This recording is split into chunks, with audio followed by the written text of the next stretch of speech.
Okay, so when we talk about functions, we use what's called function notation, which looks like this. F of x. Okay?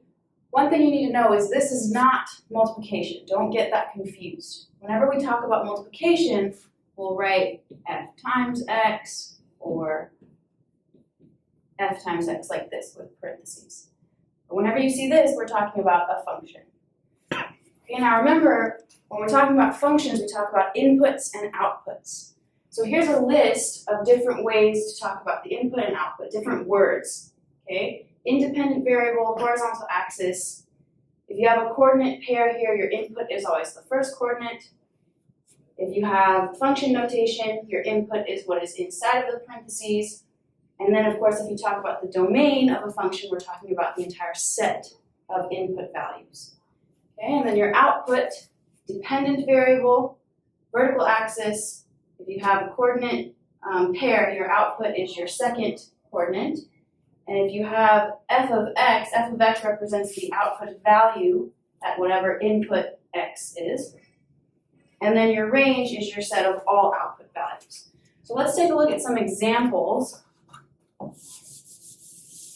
of evaluating functions. So the first one here, let's say I give you that the input is equal to 3, and I give you a function, g of x equals, let's do g of n equals 4n minus 1. Okay, and let's say we're asked to evaluate this function with input equal to 3. So notice in this function, our input is n. Okay, so we're going to take parentheses around n in our function. So replace your input with parentheses, is what I meant to say. And anywhere you see parentheses now, you're just going to input the value 3. Okay, so then when we simplify, this is 12 minus 1, which is 11.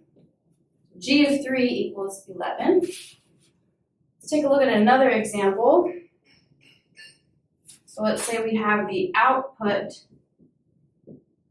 equals 2, and I give you the function f of x equals 3x plus 2. So now, in the first example, we were given the input, but now we're given the output.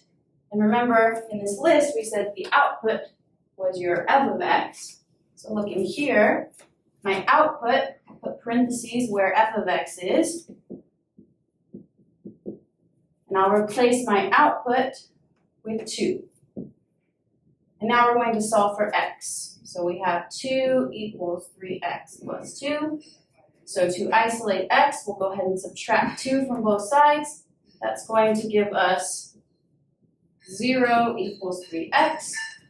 And then divide both sides by 3. 0 divided by 3 is 0. If I divide 3x by 3, I get x equals 0. So I've solved for the input when I was given the output.